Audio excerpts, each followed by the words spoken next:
ऐसी स्थिति आती है कि बस निराश होकर के उपासक अब क्या हो सकता है, कोई मेरा नहीं, कोई, अरे कोई तो बोले कि मैं सही चल रहा हूं, कोई तो बोले ठीक हो, जिसको देखो वही प्रतिकूलता। क्योंकि सुख में, अनुकूलता में संसार का संबंध दृढ़ होता है, इसीलिए कृपालु हरि उसे सुखानुभूति संसार में नहीं होने देते, कहीं संबंध दृढ़ नहीं होते, केवल कृपा ही कृपा दिखाई देती। जब वो ऐसी ऊंचाई पे पहुंचता है, लौट के देखता है कि ये तो केवल हरि कृपा थी, नहीं एकदम सीधी चढ़ाई और ऊपर से काई, कैसे हम चढ़ सकते थे, ये तो केवल ऐसा हुआ कि आंख खुली और चढ़ गए, प्रयास ही नहीं हुआ, ये तो केवल कृपा ने किया। उस समय वो केवल प्रभु की मधुर मधुर कृपा का अनुभव करके रोता रहता है। जो उपासक कृपा पात्र होता है उसकी दशा इस रूप में पहुंचती है। सच्ची मानना कृपा ही बदलती। एक उपासक परिचय के बढ़िया सुंदर परिवार, अच्छी अर्थ की प्राप्ति की व्यवस्था और जैसी भक्ति करनी चाहिए वैसी भक्ति कर रहे हैं। अब कृपा उदय हुई, जिनके द्वारा परिवार का पोषण और अर्थ व्यवस्था होती थी, भगवान ने उनको अपने पास बुलाया। अब जो भी वो धीरे धीरे सब छूटता चला गया। अब अखंड वृंदावन वासी बैरागी स्वरूप भजन परायण प्रगट में देखने में लगा सब उजड़ गया, लेकिन आंतरिक वृत्ति से देखो तो लगा सब संभल गया। प्रभु ने कृपा करके कैसा संभाला कि अब कोई रास्ता ही नहीं रह गया, एकमात्र प्रभु का रास्ता रह गया। तभी तुम परमानंद में जा सकते हो, जब प्रभु की कृपा ऐसे घेर लेती, दिखाई देता घेर लिया कृपा ने। अब रोते रहो या चिल्लाते रहो, तुम्हारे रोने चिल्लाने का कोई वहां फर्क नहीं पड़ता। अभी मोह ममता में हो सकता है आपको दुख लगे, लेकिन जब आप उस कृपा का परिचय प्राप्त करेंगे तो मधुर मधुर उनकी कृपा मूर्ति का अनुभव करके केवल रोते रहेंगे। इसलिए मैं तुम्हें कहता हूं, तुम कभी इस मार्ग में निराश मत होना। मैं तुम्हें सच्ची अनुभव की बात बताता हूं। प्रभु जिस पर कृपा करके ऐसी विषम परिस्थिति देते उसके साथ रहते हैं, ये बात पकड़ लो। जब तुम्हें सब छोड़ रहे हो, प्रतिकूलता घेर रही हो, अव्यवस्था घेर रही हो, तो तुम आसपास अनुभव करना वो है, क्योंकि वो ऐसे में छोड़ नहीं सकता। जब वो इतना बड़ा कृपा करके हमारे साथ महामहिम कार्य कर रहा है, माया मुक्त करने, वो जानता है कि बहुत कमजोर हैं, लड़खड़ा जाएंगे, इसलिए वो साथ रहते हैं, हरि साथ रहते हैं। और वो धीरे धीरे कहते रहते, मैं तुम्हारे पास हूं, डरना मत। संत रूप में, गुरु रूप में, शास्त्र रूप में वो समझाते रहते, डरना मत, मैं तुम्हारे पास हूं। सच सच वो अपनी गोद में ले लेते हैं। ऐसे उपासक को वो अपने अंक में ले लेते हैं। जिसको जगत से निराशा मिली वो हरि की गोद में बैठ जाता है। तो बलिहारी है ना ऐसी निराशा की, ऐसे दुख की। अब हम कभी भूल न करें, धन की प्राप्ति, कीर्ति की प्राप्ति, जगत में सम्मान की सफलता, इसमें कभी भगवान की कृपा का अनुभव न करें, ना करें, आज्ञा दे रहे हैं। ठीक है, महाराज अम्बरीश अपने समस्त वैभव को स्वप्न तुल्य मानते थे, चरित्र में आया है, उसका कोई महत्व नहीं होना चाहिए। दीनता, दुख, अभाव, निंदा, असम्मान, ये महामधुर मंगलमय भगवान की कृपा हुई है, इसे आदर पूर्वक स्वीकार करो। फिर ध्यान दीजिए, धन, मान, कीर्ति, जगत की प्रत्येक सफलता, अनुकूलता, इसमें कभी भगवान की कृपा को मत मानो। ये महापुरुषों के वचन है। दूसरे इसमें टिप्पणी कर सकते हैं कि भगवान की कृपा न माने, तो इसमें क्या माने? ये भगवान की कभी कृपा नहीं हो सकती। वो अपने कृपा पात्रों को माया में नहीं फंसाते, इसी का नाम माया है। जब उसकी चित्त वृत्ति भगवदाकार होती तो स्वयं यश फैल जाता है, स्वयं सारे वैभव उसके चरणों में लौटते हैं, पर वो उसका आदर नहीं करता, अंदर से उसके प्रति महत्व तो नहीं रहता। ये अंदर की बातें हैं। दीनता, दुख, अभाव, अकीर्ति, निंदा, असम्मान, मधुर मधुर मंगलमय भगवान की कृपा हुई है, इसको स्वीकार करो। यह है भगवान की कृपा। अब बोलो, हमारे ऊपर भगवान की बड़ी कृपा है। अनुभव करो, तुम्हारे ऊपर प्रभु की बड़ी कृपा है। जो इस मार्ग में अमुक प्रकार का अगर वास मिल जाता, अमुक अमुक प्रकार की हमारे को सुविधा मिल जाती, अमुक भोजन पद्धति से मिलता, अमुक प्रकार से लोग हमसे मिलते, अन्य अन्य सुविधाएं, तो हम समझे भगवान की कृपा है। ये अज्ञान है, कभी से अपने हृदय में आने मत देना। जब कोई आपको आदर से बुलाए, कोई सम्मान करे, तो आपकी दृष्टि में भी वो नहीं आना चाहिए, आंतरिक दृष्टि। जैसे कोई हमें जिस गली में जाते हो गाली देता हो और हमसे द्वेष मानता हो, तो हम उस गली में भी नहीं जाना चाहेंगे, अहंकार होने के कारण। ऐसे भक्त जिस गली में आदर होता हो, माला पहनाया जाता हो, उसकी कीर्ति सम्मान हो, उस गली में नहीं जाना चाहिए। और जिस गली में अपमान होता हो, गाली मिलती हो, हफ्ते में 1-2 बार तो उसमें जाना ही चाहिए, जिससे पता चलेगा कि हमारे हृदय की स्थिति क्या है। यह है उलट याप में समा, ये उल्टा मार्ग है। जब आपके हृदय में निंदा करने वाले का और प्रशंसा करने वाले का दोनों के प्रति कोई भगवत भाव की शिवान्य भाव ना हो, तो समझ लेना अब कृपा फलीभूत हो गई है, अब हृदय की स्थिति बन गई। श्री स्वामी ओंकारानंद सरस्वती जी नजफगढ़ के, जब उनके पास गए, पहले से ही जन्म से ही उनकी कृपा रही, पूर्व ग्रह में जाते रहते थे। तो जब संत वेश में गए, नई अवस्था, बहुत हंसे।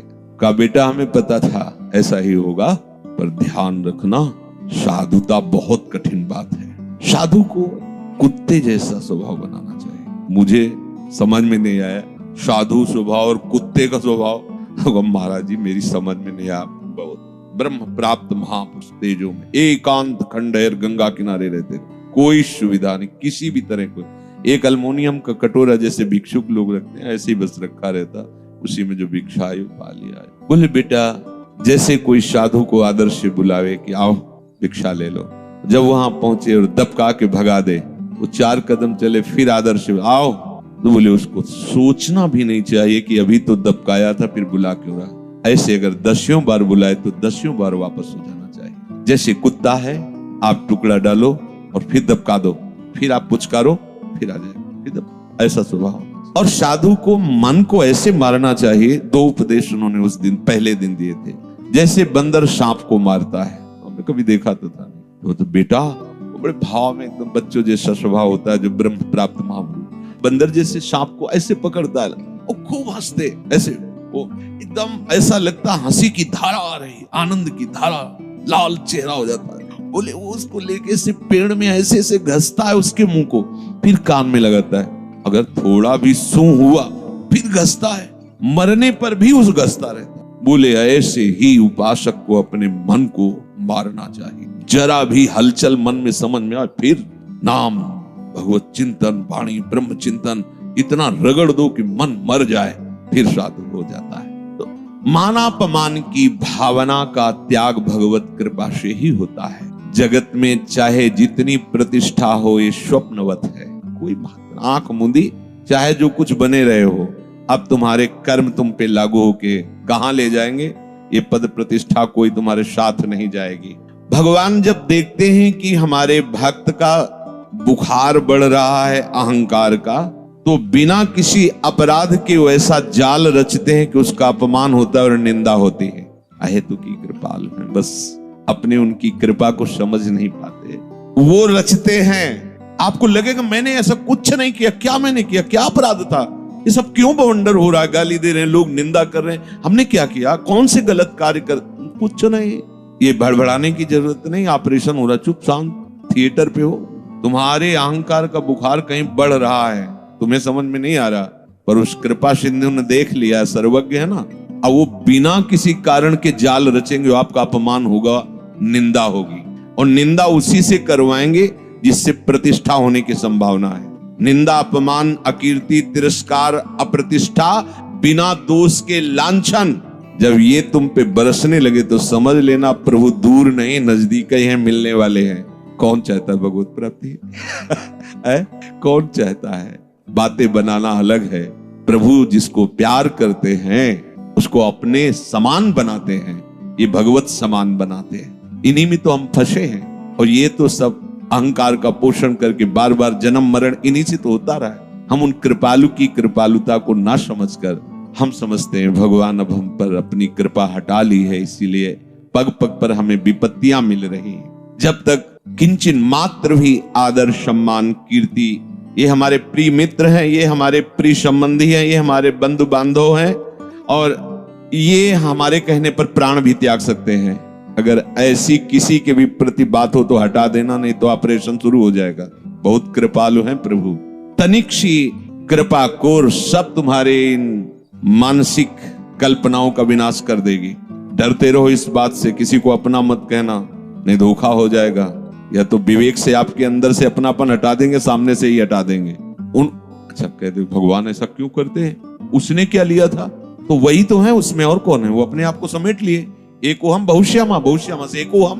कोई पाप हुआ, कोई अपराध हुआ, वहां तुम्हें देखने में लग रहा था कि माताएं, भाई हैं, बेटा है, मित्र है, या अमुक तुम्हें लग रहा था, और वही तो एको हम बहुश्यामा, वही तो बने हुए थे, अपने में समेट लिया। अब तू नहीं समझ पा रहा है कि मैं इन सब रूपों में, तो देख ये सब रूप मेरे ही समेट लिया।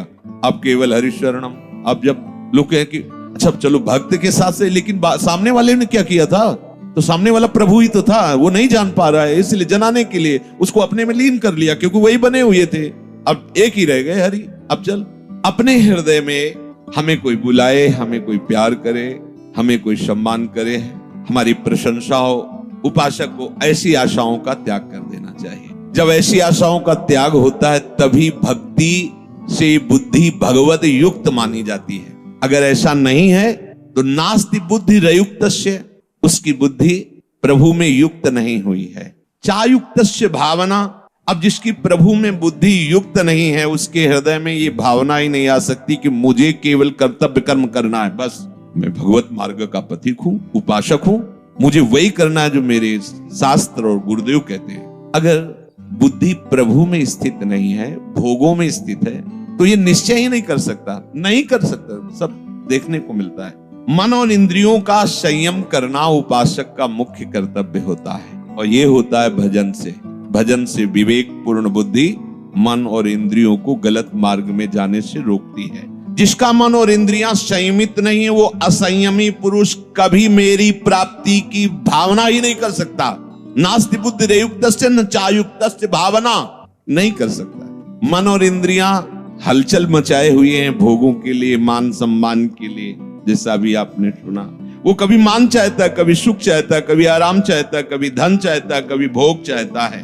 भीतर ही भीतर उसके सब खलबलियां मचती रहती कामनाओं की। इसलिए वो निश्चय ही नहीं कर पाते कि मुझे प्रभु चाहिए, मुझे प्रियालाल चाहिए। और जिसकी बुद्धि प्रभु में नहीं लगी, अर्थात मेरे को केवल कर्तव्य पालन करना है, भगवत प्राप्ति तो गुरु कृपा से होगी, मैं एक भी अक्षर उनकी आज्ञा का उल्लंघन नहीं कर सकता, कुछ मिले ना मिले, इसे कहते हैं युक्त बुद्धि। तो नचायुक्तस्य भावना, जब कर्तव्य पालन की तुम्हारे अंदर बात ही नहीं आई तो कामना, आसक्ति, नाना प्रकार की भोग वासनाएं ये अंदर बनी तो रहेंगी। और जब तक इनका त्याग नहीं होगा तब तक भावना ही नहीं बनेगी कि हम प्रियालाल को कैसे रिझाएं, प्रियालाल को कैसे प्राप्त करें। भावोत्सवेन भजतामृष कामधेनु, जब तक बुद्धि युक्त नहीं हुई तो भावना ही नहीं बनेगी। न चा भाव यतः शांति, जब तुम्हारी भावना ही नहीं बनी है तो तुम्हें शांति कैसे प्राप्त हो सकती, विश्राम कैसे मिल सकता है।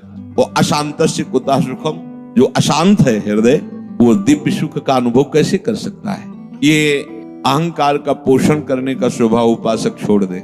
कई उपासक जिसे बताते, हम नित्य लीला में प्रवेश, बार बार इसलिए कह रहे हैं कि वास्तविक नित्य लीला में प्रवेश कराना हमारे आचार्य, हमारे गुरुजनों का प्रयास है। जो रसरीति सबंते दूरी, सो सब विश्व रही भरपूरी, मूर्ख जीवन कह दे, वो नाटक करने के लिए तुम्हें आदेश नहीं करते, तुम्हें वास्तविक लीला में प्रवेश कराना चाहते हैं आचार्य महापुरुष जन। आप उनकी आज्ञा के अनुसार चलिए। चार लोग बेचारे अज्ञानी हो, जान लेंगे कि आप नित्य लीला में प्रवेश कर रहे हो, कर चुके हो, प्रणाम करें, नमस्कार, उसे होगा क्या। और प्रवेश तुम किए हो इंद्रियों के भोगों में। अरे उस सर्वज्ञ पर प्रभु की दृष्टि से कोई बच थोड़ी सकता है। ये नाटक क्यों, किसकी रिझाने के लिए, ये दंभ पाखंड क्यों, केवल उदर पोषण और कुछ आवश्यकताएं, ये तो बढ़िया है भैया, बाबागिरी का भेष उतार दो और लेबरी करो, 400-500 रुपया एक दिन में कमाओ और मनमानी सामग्री लो, फिर चलो, और उसमें भी गाय और पशु पक्षियों का कुछ भाग निकाल दो और नाम जप करो, तो बढ़िया तुम्हारी सदगति हो जाएगी। संत बन के भगवत मार्ग के पथिक होकर, उपासक होकर, इस बात से अपने को पुजवाना कि मुझे भगवत प्राप्ति हो गई, मैं नित्य लीला में प्रवेश, खिलवाड़ समझा नित्य लीला में प्रवेश हो।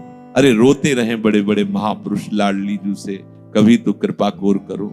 जो अब आप देखो भोरी सखी सेवा कुंज में जो बंदर भी नहीं खाते थे चने, उन ठुड्डियों को बिन करके एक मुट्ठी यमुना किनारे, कितनी जितेंद्रियता है, कितना संयम है, किसी से कोई, वो रोते थे श्री जी के लिए। पूरा जो भोरी सखी के पद हैं, आप पढ़ के देखो उनमें कैसा उनका प्रेम बरस रहा है पदों में। अगर हम वास्तविक नित्य लीला में प्रवेश होना चाहते हैं तो हमें अपने मन और अपने इंद्रियों को प्रियालाल के उच्छिष्ट में ही संयमित करना होगा और बुद्धि में निश्चय करना है कि चाहे जितना तुम हमें प्रलोभन दो, चाहे जितना तुम हमें आकर्षित करो, इस जन्म में चूक होने वाली नहीं। इस जन्म में मुझे प्रियालाल चाहिए।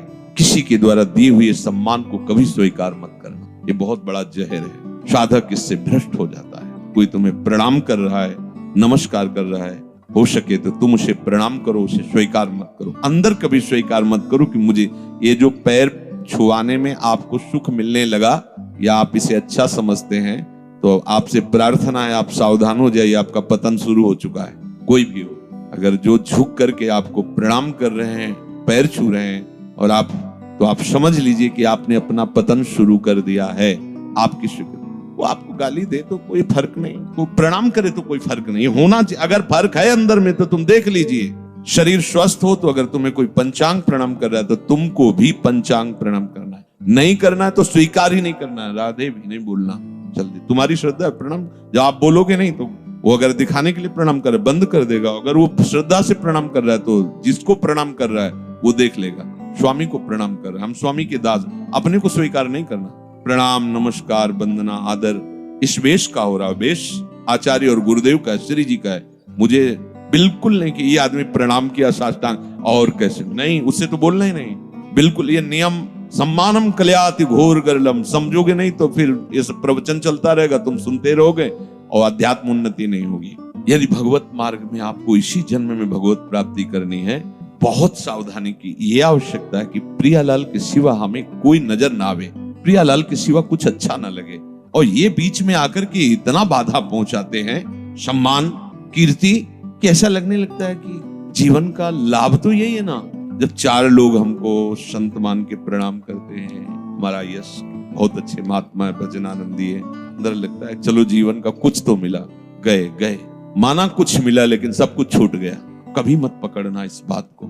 सबको प्रणाम करो, तुम्हें जो प्रणाम कर रहे हैं उसे स्वीकार मत करो। अंदर से स्वीकृति नहीं, बाहर से नहीं। कि कुछ जैसे साधक समझ नहीं पाते तो झिड़कने लगते हैं, ये क्या चरण छूना प्रणाम, नहीं, उसकी भावना, उसकी श्रद्धा है। पर वो जिनको कर रहा है हम उसे स्वीकार नहीं करेंगे, मुझे कर रहा है नहीं, मेरी लाडली कर रहा है, वो जाने वो हिसाब।